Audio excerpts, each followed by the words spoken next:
ورحمۃ اللہ وبرکاتہ۔ الحمد للہ نحمده ونستعینه ونستغفره ونؤمن به ونتوکل علیہ ونعوذ باللہ من شرور انفسنا ومن سیئات اعمالنا، من يهده الله فلا مضل له ومن يضلله فلا هادي له، ونشهد أن لا إله إلا الله وحده لا شريك له، ونشهد أن سيدنا ومولانا محمدا عبده ورسوله صلى الله عليه وسلم. أما بعد فأعوذ بالله من الشيطان الرجيم. بسم الله الرحمن الرحيم. إن الله يأمر بالعدل والإحسان وإيتاء ذي القربى وينهى عن الفحشاء والمنكر والبغي يعظكم لعلكم تذكرون. صدق الله العظيم.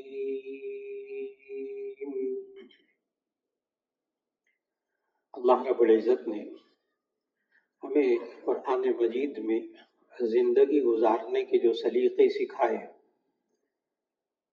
اور نبی کریم صلی اللہ علیہ وسلم نے اپنی سیرت طیبہ سے ان احکام پر عمل کر کے دکھایا، یہ سب آج ہمارے لیے ایک بہترین سبق ہے، بہترین نمونہ ہے۔ چنانچہ سورہ نحل کی آیت نمبر 90 اللہ نے تلاوت کی توفیق عطا فرمائی۔ اس میں اللہ تعالیٰ نے چند باتوں کا حکم دیا کہ یہ انسان ان باتوں کا اپنے معاشرے میں خیال رکھے تو ایسی صورت کے اندر یہ انسان کامیاب زندگی گزارے گا معاشرے میں رہتے ہوئے۔ اللہ تعالیٰ نے اس آیت میں فرمایا، اور یہ آیت ہر جمعے کے خطبے میں پڑھی جاتی ہے، ان اللہ یأمر بالعدل والإحسان وإیتاء ذی القربى وینہی عن الفحشاء والمنکر والبغی یعظکم لعلکم تذکرون۔ اللہ تعالیٰ نے اس میں چند باتوں کا حکم دیا۔ ان اللہ یأمر بالعدل، اللہ تعالیٰ تمہیں انصاف کرنے کا حکم دیتا ہے، والاحسان، اور احسان اچھا سلوک کرنے کا حکم دیتا ہے، وایتاء ذی القربى، اور رشتہ داروں کے حقوق ادا کرنے کا حکم دیتا ہے۔ تین باتوں کا اللہ نے حکم دیا کہ یہ کرو، اور پھر آگے اسی آیت میں اللہ تعالیٰ نے تین باتوں سے روکا، وَيَنْهَى عَنِ الْفَحْشَاءِ وَالْمُنْكَرِ وَالْبَغْيِ، وہ اللہ تمہیں روکتا ہے عن الفحشاء، بے حیائی کے کام سے، والمنکر، بری باتوں سے، والبغی، اور ظلم کرنے سے، بغاوت کرنے سے، حد سے آگے بڑھنے سے، یعظکم، اللہ تمہیں نصیحت کرتا ہے، لعلکم تذکرون، تاکہ تم نصیحت حاصل کر لو۔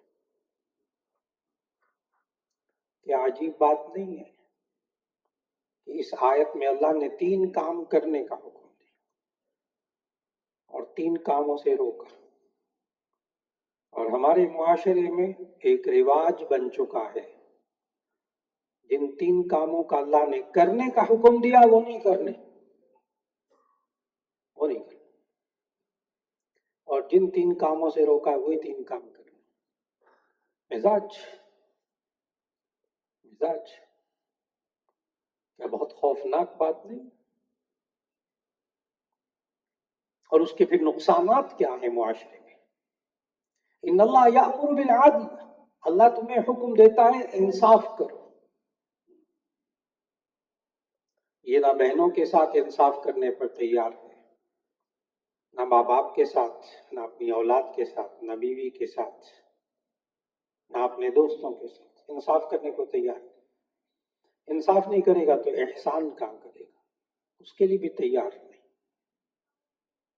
وَإِيتَاءِ ذِي الْقُرْبَى، اور جو رشتہ دار ہیں ان کو دینا، ان کا حق ادا کرنا.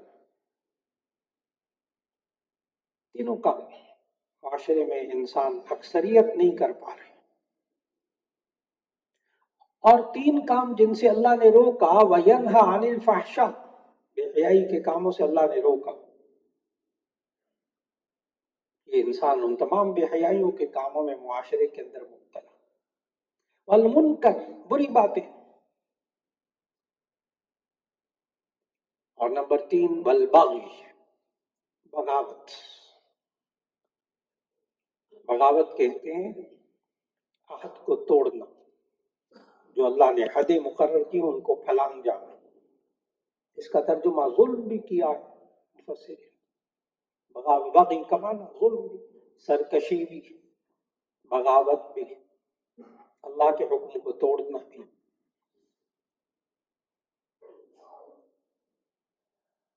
اور ان 6 کی 6 چیزوں کو آج کے اس نشست میں کھولنا مقصود ہے، ان کو واضح کرنا مقصود ہے. پھر ان 3 چیزوں کے جن کا اللہ نے کرنے کا حکم دیا تھا، نہ کرنے کی وجہ سے کیا نقصانات سامنے آئے، اور جن چیزوں کو اللہ نے کہا تھا کہ مت کرو، ان کے کرنے سے کیا نقصانات سامنے آئے. ہمارے گھروں کے اندر، ہمارے معاشرے کے اندر، ہمارے کاروبار کے اندر، ہمارے بچوں کے اندر. نمبر 1، ان اللہ یأمر بالعدل، اللہ تعالیٰ عدل کا حکم دیتا ہے، انصاف کا حکم دیتا ہے. عدل عربی زبان میں کہتے ہیں، اصل میں انصاف کا معنی ہوتا ہے آدھا آدھا کرنا. عدل کا معنی برابری کرنا. تو لوگ عدل و انصاف کا بسا اوقات یہی مطلب سمجھتے ہیں، ہر ایک کے مساوات. بڑی غلط بات ہے، بڑی غلط بات ہے.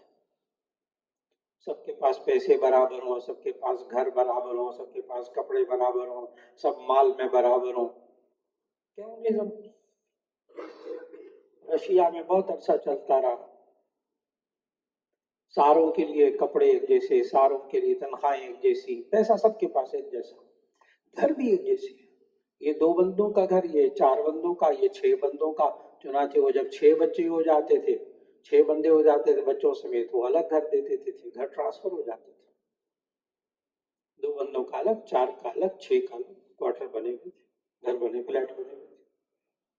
ڈبل روٹی سب کو ایک جیسی، چینی سب کو ایک جیسی، راشن کارڈ بنے ہوئے تھے، سب کو کھانا ایک جیسا، تنخواہ ایک جیسی. کتنا اچھا لگتا ہے، خوشنما لگتا ہے. لیکن جس نے میٹرک کیا ہوگا اس کو بھی وہی سب کچھ مل رہا ہے، وہی تنخواہ، وہی گھر. آسان سی بات عرض کر رہا ہوں کمیونزم کی. جس نے میٹرک کیا اس کو بھی وہی مل رہا ہے، جس نے MBBS کیا اس کو بھی مل رہا ہے. تو کسی کا دماغ خراب ہے وہ MBBS کرے، اس کو کیا ضرورت پڑی اتنی محنت کرنے کی؟ ملنا پھر بھی وہی ہے، اتنی ڈبل روٹی، اتنا کھانا، اتنی تنخواہ، اتنا ویسے ہی گھر. ختم ہو گیا کمیونزم، تباہ ہو گیا، وجود نہیں رہا. بڑا تصور تھا ایک وقت.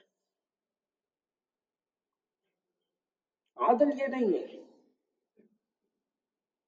عدل کی تعریف عربی میں وضع الشیء فی محلہ، ایک چیز کو اس کی جگہ رکھ دیا جائے، اس کو عدل کہتے. اور اس کی ضد، اس کا اپوزٹ ظلم. ظلم کہتے ہیں وضع الشیء فی غیر محلہ، ایک چیز کی جگہ نہیں ہے، اس جگہ کے خلاف ہٹ کے رکھ رہے ہیں، ظلم. جس کا جو حق ہے اس کو دے دیا جائے، عدل ہے. اور جس کا حق ہے اس کو وہاں نہ دیا جائے، ظلم ہے.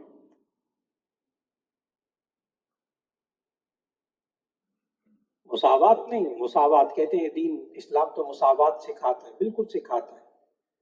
اسلام حقوق کی مساوات سکھاتا ہے، جس کا جو حق ہے اس کو دے دیا جائے، یہ ہے مساوات. یہ نہیں ہے بیوی بھی، ماں بھی، دونوں عورتیں دونوں کے ساتھ ایک جیسا برابر برابر کا سلوک. یہ تو دین نے نہیں سکھایا، یہ غلط فہمی ہے. شوہروں کی غلط فہمی ہے، ماں کا جو حق ہے اس کو ماں کو دو، جو بیوی کا حق ہے وہ بیوی کو دو، جو بیٹی کا حق ہے وہ بیٹی کو دو، یہ ہے عدل۔ یہ نہیں ہے ساروں کو برابر ایک لائن میں کھڑا کر دیا، ایک ہی لاٹھی سے آ کر سب، یہ دین نہیں ہے۔ یہ غلطی ہو رہی شادی شدہ جوڑوں سے، بیوی کو ماں کے برابر یا ماں کو بیوی کے برابر درجہ دے رہے ہیں، تباہی ہو گئی گھر کی۔ یعنی ماں کو ماں رکھے، ماں کا تقدس، بیوی کا الگ تک، بیوی کا الگ حقوق، اس کا الگ احترام۔ عدل کیا چیز؟ وضع الشیء فی محلہ، ایک چیز کو اس کی جگہ رکھنا۔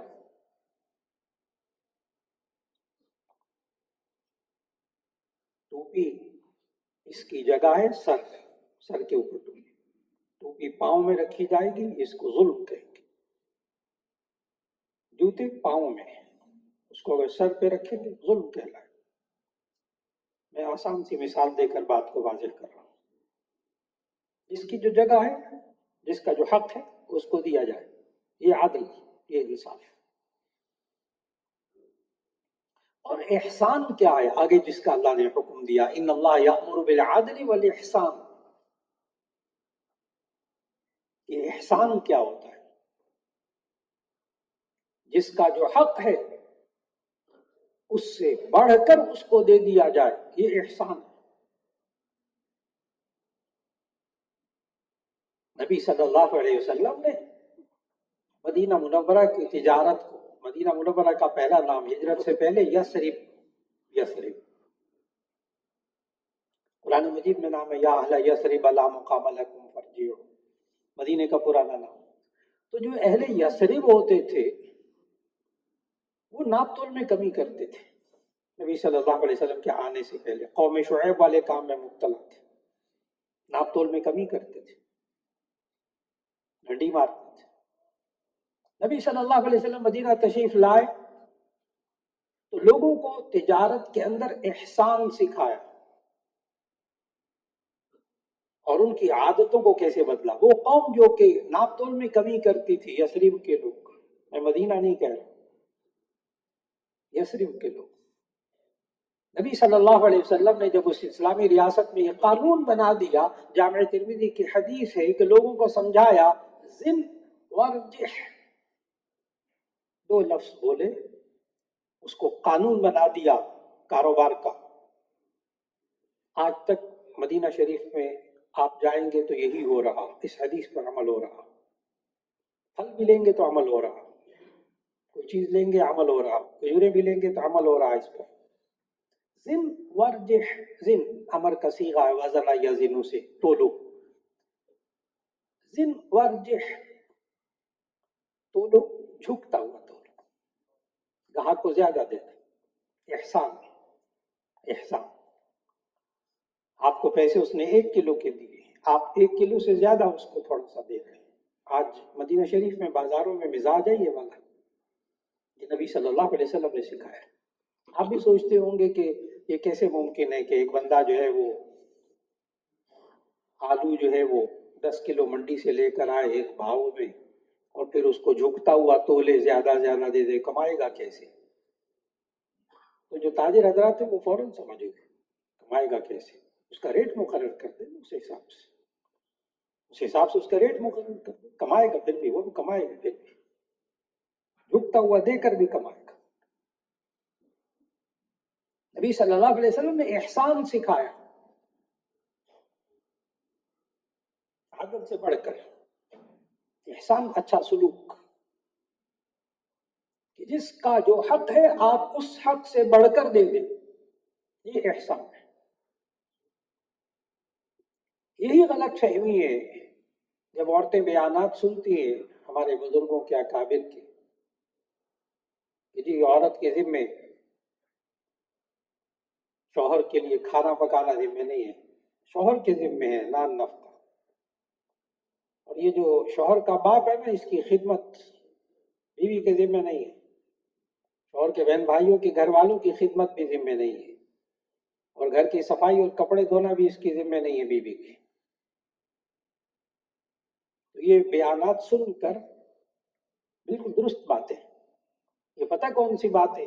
یہ عدل والی بات ہے، یہ عدل والی بات ہے. اور شوہر کی ماں کی بھی خدمت، باپ کی بھی خدمت، گھر والوں کی خدمت، سب کی خدمت، یہ اب کس میں آ جائے گا؟ احسان میں آ جائے گا. میں نے بہت آسان کر کے ذکر کیا، یہ اب احسان میں آ جائے گا. ورنہ شوہر بھی عدل پر آ جائے گا. تمہیں 2 روٹی، بس 2 روٹی ملا کرے گی، 2 روٹی 1 پلیٹ سالن، اور یہ چرگا چرگا یہ سب چیزیں بند. عدل. نان نفقہ میرے ذمہ ہے، تو جتنا ہے اتنا ہی دوں گا. اور یہ موسم آئے گا 2 سوٹ کافی ہیں تمہارے لیے. مجھے 10 10 سوٹ لے کر دیتا ہوں، وہ نہیں، جتنا حق ہے اتنا دوں گا. جی بالکل، جتنا حق ہے اتنا دیں گے. یہ تو کیا کہلائے؟ عدل. وہ شوہر بھی تو احسان کرتا ہے بے شمار چیزوں میں. اب اس کو بھی احسان کرنا ہوگا تو گھر چلے گا. لوگوں میں غلط فہمی ہے. وہ بزرگ عدل بیان کرتے ہیں، لیکن ساتھ ساتھ ان کا باقی بیان بھی سن لیں جس میں وہ احسان بیان کرتے ہیں. آج معاشرے کے اندر اللہ نے حکم دیا، ان اللہ یأمر بالعدل والاحسان. اللہ تمہیں حکم دیتا ہے کہ تم انصاف کرو اور احسان کرو، انصاف سے بڑھ کر لوگوں کے حقوق ادا کرو. اور تیسرا اللہ نے حکم دیا تھا ایتاء ذی القربى، رشتہ داروں کے حقوق ادا کرو. رشتہ داروں میں سب سے پہلے ماں باپ، پھر بیوی، بچے وغیرہ وغیرہ، پھر بعد میں بھائی بہنیں، درجہ بدر درجہ بدرجہ. وَإِيتَاءِ ذِي الْقُرْبَى، وَإِيتَاءِ ذِي الْقُرْبَى، اور رشتہ داروں کے حقوق کو ادا کیجیے. اور درجہ بدرجہ، یہ بھی اللہ نے قرآن مجید میں سمجھایا. میں نے عرض کیا کہ یہ انسان معاشرے میں اللہ نے اس آیت میں، سورہ نحل کی اس آیت 90 میں اللہ نے 3 باتوں کا حکم دیا. آج انسان معاشرے میں یہ تینوں کرنے پہ تیار نہیں ہے الا ماشاء اللہ. اور اللہ نے 3 باتوں سے روکا، وَيَنْهَى عَنِ الْفَحْشَاءِ وَالْمُنْكَرِ وَالْبَغْيِ. اب ان 3 لفظوں کی وضاحت. وَيَنْهَى عَنِ الْفَحْشَاء، اللہ نے فحشا، بے حیائی کے کاموں سے روکا. والمنکر، بری باتوں سے روکا، گناہوں سے روکا. والبغی، اور ظلم کرنے سے روکا. اب آپ سمجھ گئے، عادل کا حکم دیا، ظلم سے روکا. یہ فحشا، بے حیائی کیا ہوتی ہے، اس کے لیے پہلے حیا کو سمجھنا ہوگا. کیونکہ نبی صلی اللہ علیہ وسلم نے، بخاری شریف کے احادیث ہیں، الحیاء من الایمان، حیا ایمان کا حصہ ہے. یہ حیا کیا چیز ہوتی ہے؟ ہم اس کا ترجمہ کرتے ہیں عام طور پر شرم. شرم، شرم و حیا ہوتی کیا چیز ہے؟ یہ ہمارے ذہنوں میں موجود ہے لیکن عام طور پر بیان نہیں ہو پاتی. فلاں آدمی بڑا بے شرم ہے، فلاں آدمی بڑا بے حیا ہے، فلاں نوجوان بڑا شرم والا ہے، بڑا حیا والا ہے. بولتے ہیں، ہم بولتے ہیں کہ بے شرم ہے، یہ بے حیا ہے. لیکن ہوتا کیا ہے؟ یہ ذہنوں میں نہیں ہے، جس کی وجہ سے آج شرم و حیا کے پیمانے بدل گئے. شرم و حیا کا معاشرے میں تصور بدل گیا.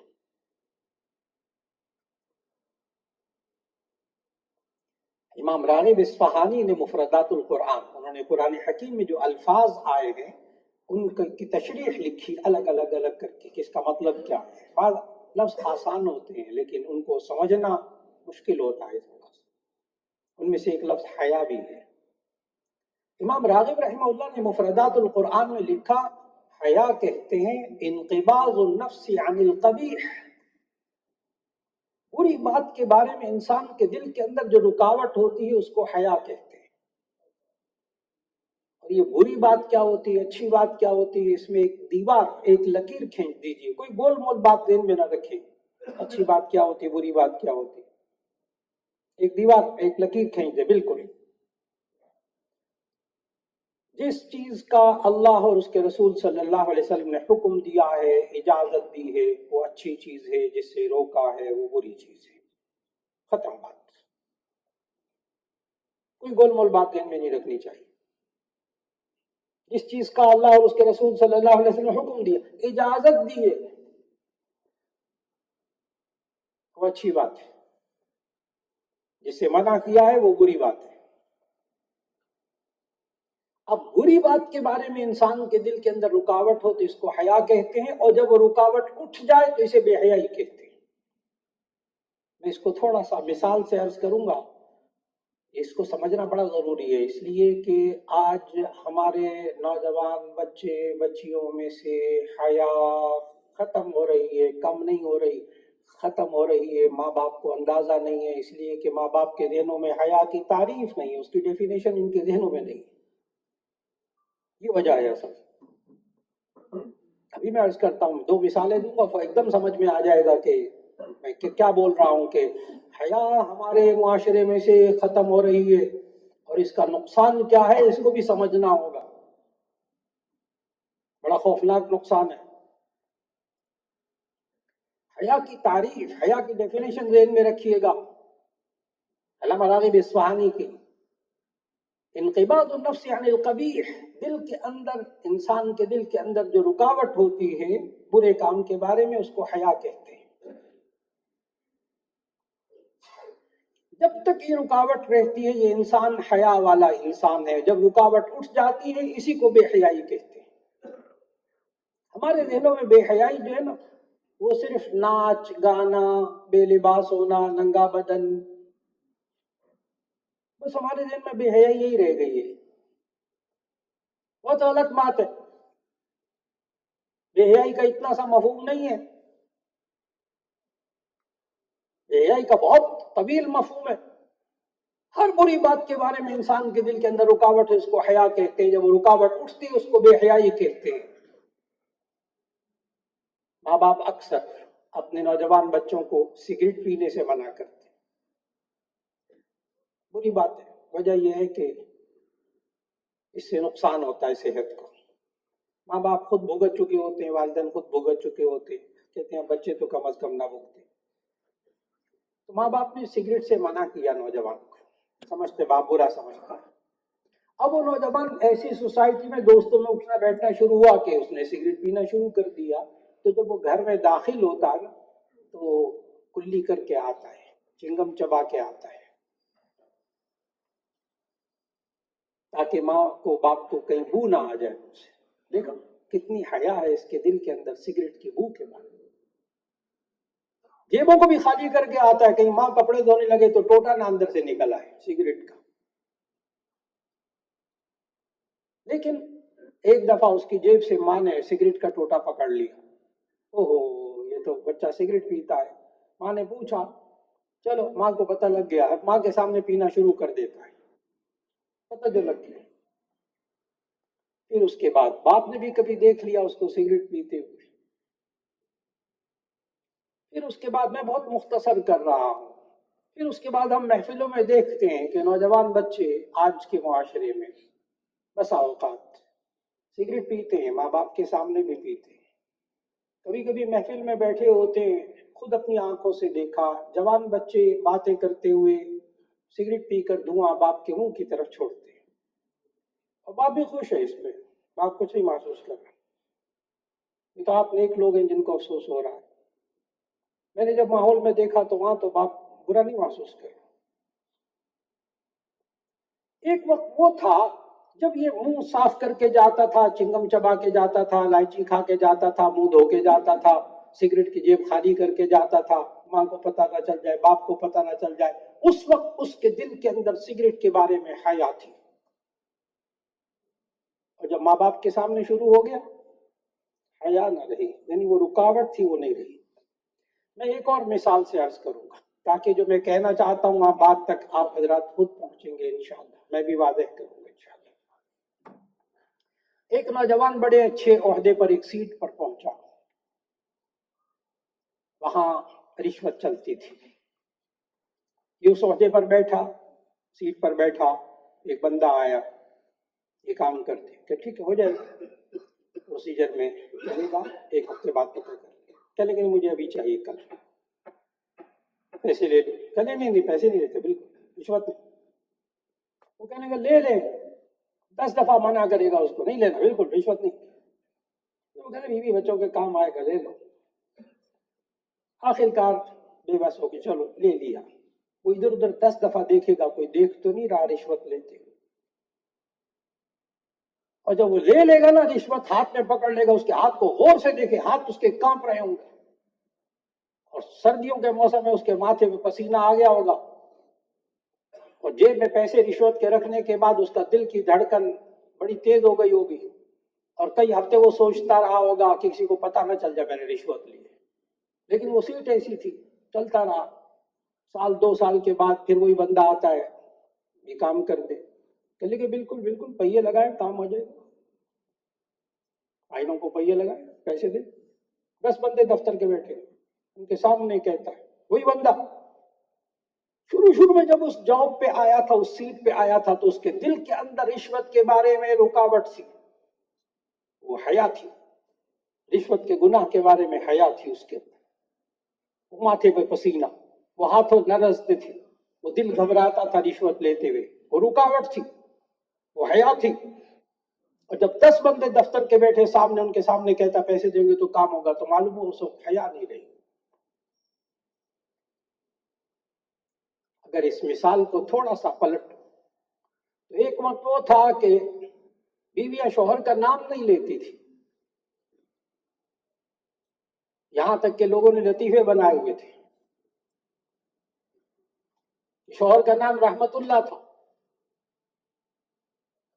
اب وہ سلام پھیرتے ہوئے السلام علیکم ورحمۃ اللہ، السلام علیکم ورحمۃ اللہ، شوہر کا نام لینا پڑتا تھا. وہ بیچاری نماز کے بعد کہتی تھی السلام علیکم اننے کے ابا، السلام علیکم اننے کے ابا.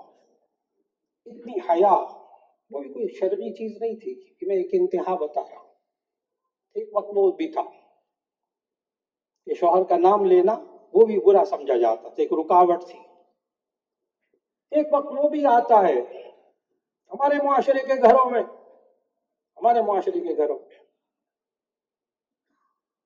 باپ بھی بیٹھا ہے، بیٹی بھی بیٹھی، جوان بیٹیاں بھی بیٹھی، جوان بچے بھی بیٹھے، بیوی بھی بیٹھی. LED بہت بڑی اسکرین چل رہی. باپ کہتا ہے یہ ہیروئن بہت اچھی، بیوی کہتی ہے آپ کا بھی دماغ خراب ہے، اس میں ہے کیا رکھا ہوا، وہ ہیرو بہت اچھا. جوان بچوں کے سامنے باتیں ہو رہی ہمارے گھروں کے اندر، ناراض نہیں ہونا کسی کا، ہمارے گھروں کے اندر باتیں ہو رہی. کیا ایک رکاوٹ تھی کہ کسی بیوی کے سامنے غیر عورت کا ذکر کرنا یہ بھی گناہ ہے، گناہ سمجھا جاتا تھا. اور کیا ایک وقت ایسا آیا کہ وہ اس کو ہمارے نوجوان بچے بچیاں بھی گناہ نہیں سمجھ رہے. میں نے شروع میں عرض کیا کہ ان باتوں کی طرف لے جانا چاہتا ہوں کہ جس کو آج ہمارا معاشرہ گناہ نہیں سمجھ رہا، یعنی ان کے اندر اس گناہ کے بارے میں حیا نہیں رہی.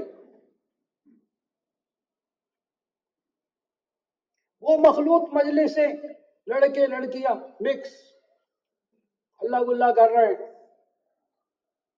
کوئی بری بات نہیں لگ رہی. اور آج جوان بچی کو کہتا ہے باپ پردہ کیا کرو، برقع اوڑھا کرو. کالج جاتی بیٹی کا جملہ کیا ہوتا ہے آگے سے، مجھے شرم آتی ہے کہ ساری کسی لڑکی نے اور برقع نہیں لیا ہوگا، میں اکیلی برقع لے کے سارے کالج میں پھروں. ولیمے پہ جانا ہوتا ہے بیوی برقع نہیں لیتی، مجھے شرم آتی ہے برقع لینے سے، سارے بغیر برقعے کے ہوں گے، میں برقع لے کے جاؤں گی. یہ ذرا شرم اور حیا کی تعریف ذہن میں لے آئیے گا. میں نے کیا ڈیفینیشن کیا بتائی تھی، انقباض النفس عن القبیح، بری بات کے بارے میں دل میں جو رکاوٹ ہوتی ہے اس کو حیا کہتے ہیں. اگر اس کو برقع لینے سے، پردہ کرنے سے اس کو شرم آتی ہے، معلوم ہو یہ برقع لینے کو، پردہ کرنے کو یہ گناہ سمجھتی ہے، غلط سمجھتی ہے، بری بات سمجھتی ہے. بہت آسان سی بات، یعنی وہ جو اللہ اور اس کے رسول صلی اللہ علیہ وسلم نے جن باتوں کو حکم دیا تھا اس کو برا سمجھتے، اور جن باتوں سے روکا تھا ان باتوں کو انسان آج معاشرے کا حصہ سمجھ رہا. رشوت کو گناہ نہیں سمجھ رہا، بجلی چوری کرنے کو گناہ نہیں سمجھ رہا،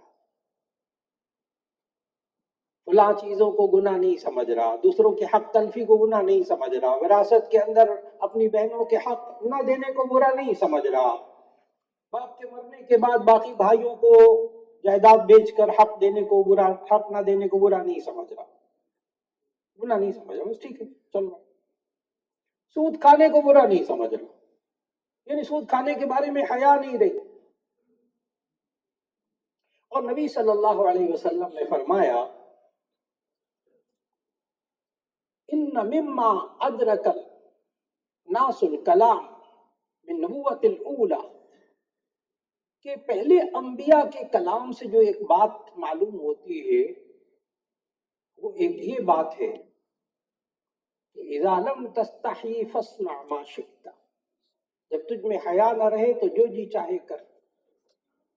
اب اس جملے کو سمجھنا ہے، اگر پوری بات آپ کے ذہن میں آ گئی تو اب یہ جملہ ایک دم سمجھ میں آئے گا، اذا لم تستحی فاصنع ما شئت، جب تجھ میں حیا نہ رہے تو جو جی چاہے کر۔ یعنی کیا معنی؟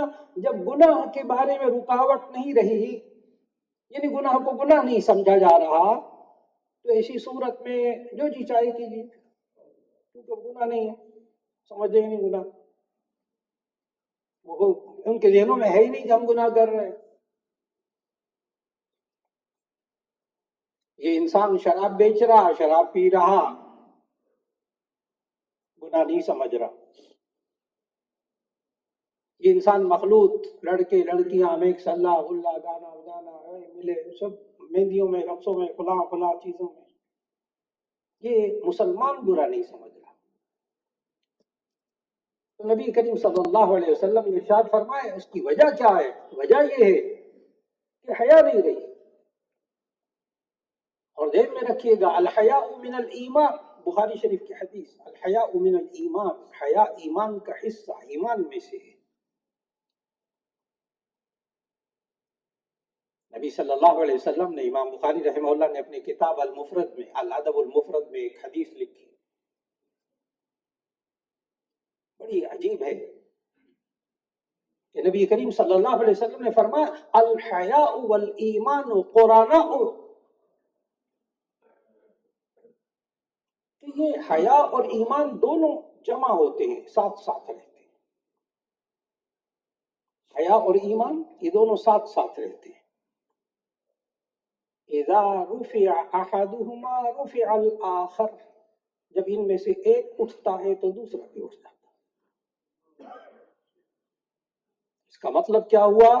جب معاشرے میں سے حیا ختم ہوتی ہے، نشانی ہے اس بات کی کہ اتنا ایمان اٹھ رہا ہے، اتنا ایمان نہیں رہنا۔ میں نے بتایا کہ کتنا خوفناک نتیجہ ہے اس چیز کا۔ نبی کریم صلی اللہ علیہ وسلم کی اپنی ذات اقدس جب سیرت طیبہ پڑھتے ہیں، کتنی حیا تھی نبی صلی اللہ علیہ وسلم۔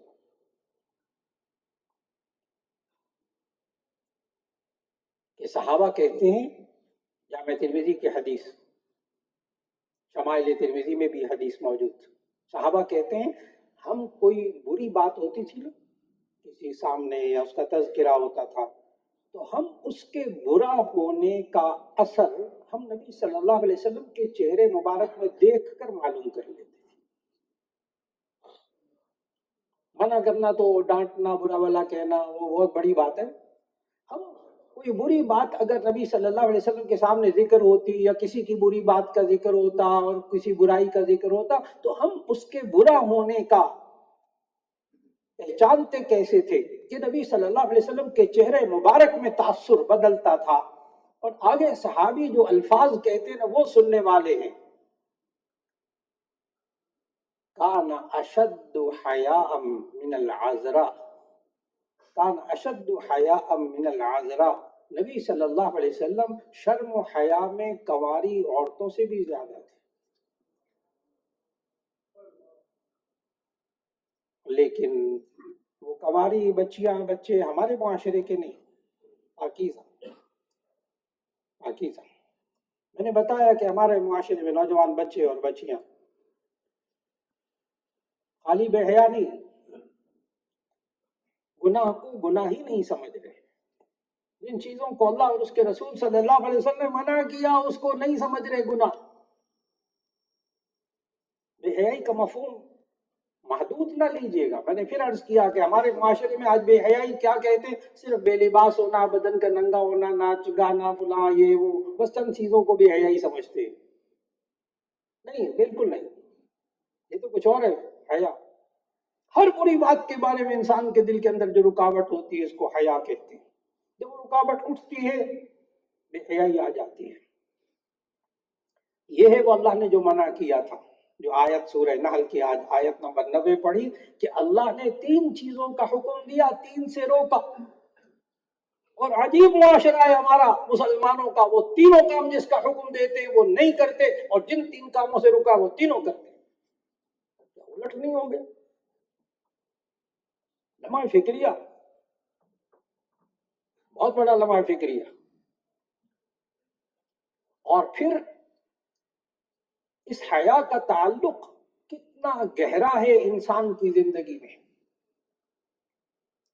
اس کو سمجھنا ہوگا کہ یہ انسان، نبی کریم صلی اللہ علیہ وسلم نے سمجھایا. اگر کوئی انسان معلوم کرنا چاہے نا کہ میرے اندر وہ حیا کی کیفیت ہے یا نہیں ہے، کوئی انسان اپنے بارے میں معلوم کرنا چاہتا ہو کہ جو حیا یعنی انقباض النفس یعنی القبیح، بری بات کے بارے میں انسان کے دل کے اندر جو رکاوٹ ہوتی ہے، انسان اگر یہ معلوم کرنا چاہے میرے بچے میں، میری بچی میں، میرے اندر کیا اس گناہ کے بارے میں حیا ہے یا نہیں ہے، تو ایک حدیث عرض کرنے لگا ہوں.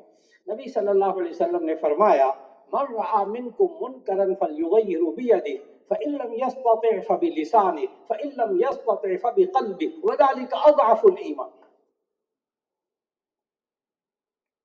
من رعا منکم منکرا، جو شخص تم میں سے برائی دیکھے. اب برائی کو بالکل اس کی ڈیفینیشن ذہن میں رکھیے گا، میں نے واضح کر دیا. اچھائی کیا، برائی کیا؟ جس کام کا اللہ اور اس کے رسول صلی اللہ علیہ وسلم نے حکم دیا ہے، اجازت دی ہے، وہ اچھا کام. جس سے روکا ہے وہ برا کام، بالکل واضح. تو نبی صلی اللہ علیہ وسلم نے فرمایا من رعا منکم منکرا فلیغیرہ بیدہ، جو شخص تم میں سے برائی دیکھے اپنے ہاتھ سے روکے، زور بازو سے روکے، اپنے اختیار سے روکے. کیوں؟ اس کو برا سمجھ رہا ہے، اس لیے روک رہا ہے، اپنے زور بازو کو، اپنی طاقت کو استعمال کر رہا ہے. میرے دفتر میں خیانت نہیں ہوگی، میرے دفتر میں چوری نہیں ہوگی، میرے دفتر میں فلاں گناہ نہیں ہوگا، زور بازو سے روک رہا ہے. نمبر 2 فَإِن لَّمْ يَسْتَطِعْ فَبِلِسَانِهِ، اگر زور بازو سے روکنے کی طاقت نہیں ہے، فَبِلِسَانِهِ، زبان سے بول کر روک لے، بھائی یہ نہ کرو، یہ غلط گناہ کا کام ہے. کیا ہم اپنے بچے، نوجوان بچے بچیوں کو یہ بھی نہیں کہہ سکتے بیٹا یہ گناہ کی بات ہے، بیٹا یہ غلط بات ہے، بار بار بار بار بار بار. مولانا آپ کو نہیں پتا ہمارے گھر کا ماحول کیا ہے، نہ ہم اختیارات استعمال کر سکتے ہیں، نہ زبان سے کہہ سکتے ہیں، ہم بڑے بے بس ہیں. اب تیسری سٹیج بڑی توجہ سے تیسری سٹیج کو سمجھنا ہوگا. نمبر 1 برائی دیکھیں اس کو زور بازو سے روکیں. نمبر 2 نہیں کر سکتے زبان سے روکیں. زبان سے بھی فَإِن لَّمْ يَسْتَطِعْ، اگر زبان سے بھی نہیں روک سکتے تو نبی صلی اللہ علیہ وسلم نے فرمایا فَبِقَلْبِهِ، تو دل میں تو برا سمجھے کہ یہ برا کام ہے. آگے پتہ ہے نبی صلی اللہ علیہ وسلم نے کیا فرمایا؟ وَذَلِكَ أَضْعَفُ الْإِيمَانِ، یہ ایمان کی کمزور ترین صورت ہے کہ اس برائی کو یہ بندہ برا تو سمجھے. یہاں معاشرے میں کوئی ایک بندہ کھڑے ہو کر کہہ دے کہ جی میں یہ بھی نہیں کر سکتا، نعوذ باللہ من ذالک. ایک برائی کو انسان برا سمجھے، اس سے کس نے روکا ہے؟ اس سے کس نے روکا ہے؟ یہ تو بندہ کر سکتا ہے، اس میں تو بے بس نہیں ہے. اس لیے تیسری سٹیج وذالک اضعف الایمان، یہ ایمان کی کمزور ترین شکل ہے. اب اگلی بات کہ کہنے کی اجازت دیجیے گا، اگر یہ آج کے معاشرے کا انسان اس گناہ کو گناہ نہیں سمجھ رہا تو جو کمزور ترین ایمان تھا وہ بھی نہیں. اس کی پہچان کیا ہے کہ یہ انسان برائی کو برا نہیں سمجھ رہا. فتنوں کے دور میں نبی صلی اللہ علیہ وسلم نے ہمیں سمجھایا، ابواب الفتن جامع ترمذی کی، نبی صلی اللہ علیہ وسلم نے طریقہ سمجھایا. اب میں بتانے لگا ہوں ہم کیا کریں، ہم کیا کریں فتنوں کے دور میں. فتنے، ہر گناہ فتنہ، ہر گناہ فتنہ. جس چیز سے اللہ اور اس کے رسول صلی اللہ علیہ وسلم منع کیا ہے وہ فتنہ. اب فتنوں کے دور میں ہمیں کیا کرنا چاہیے؟ نبی صلی اللہ علیہ وسلم دو راستے بتائے. نمبر ایک، نبی صلی اللہ علیہ وسلم نے فرمایا یا تو فتنوں کا مقابلہ کرنے کے لیے گھوڑے کی پیشانی کو پکڑ کر آ جائے، یعنی اپنی طاقت استعمال کرے اور فتنوں کے خلاف ان کا مقابلہ کریں، فتنوں کو ختم کرنے کے لیے، یا تو یہ کر لے. نمبر دو، نبی صلی اللہ علیہ وسلم نے سمجھایا. آج بہت لوگ پوچھ رہے ہیں ہم کیا کریں، اپنے جوان بچیوں کو کہاں لے جائیں فتنوں کے دور میں. نبی صلی اللہ علیہ وسلم نے حل بتایا. نمبر ایک، یا تو ان فتنوں کا مقابلہ کریں. نمبر دو، یا ان فتنوں سے کنارہ کش ہو کر ایک طرف ہو جائے. ان فتنوں سے کنارہ کش ہو کر ایک طرف ہو جائے، اپنے ایمان کو بچائے، اپنی زندگی کو بچائے، اپنے اعمال کو بچائے. نبی صلی اللہ علیہ وسلم دو راستے بتائے تھے. ہمارا معاشرہ ایک تیسرے راستے پر چل رہا ہے، خوفناک راستہ. نبی صلی اللہ علیہ وسلم نے فتنوں کے دور میں کیا کریں، دو راستے بتائے تھے. یا اس کا مقابلہ کیجیے، اور یا ان فتنوں سے الگ رہ کر زندگی گزاریں، بچائیں اپنے آپ کو جتنا ہو سکتا. لیکن میں نے کہا خوفناک بات یہ ہے کہ معاشرہ آج ایک تیسرا راستہ اختیار کیے ہوئے ہے. مولانا، نہ ہم زبان سے روک سکتے ہیں، نہ ہم زور بازو سے روک سکتے ہیں، کچھ کہہ بھی نہیں سکتے، لہٰذا ہم بھی ان فتنوں میں مبتلا ہیں. انا للہ و انا الیہ راجعون. یہ تیسرا راستہ، خوفناک راستہ ہمارے معاشرے کا. نہ مقابلہ کر رہے، نہ فتنوں سے الگ رہ کر زندگی گزار رہے، بلکہ ان فتنوں میں شامل ہو گئے. اور یہ وہ خوفناک راستہ ہے کہ جس کے نتیجے میں آج ہماری گھریلو زندگیاں تباہ ہوئی، ہمارے نوجوان بچیوں کی زندگیاں تباہ ہوئی، اور انسان کی زندگیوں سے سکون رخصت ہو گیا. یہ صرف وہی بندہ جانتا ہے جس کی زندگی سے گناہوں کی وجہ سے سکون رخصت ہو جائے. آج وقت کا تقاضا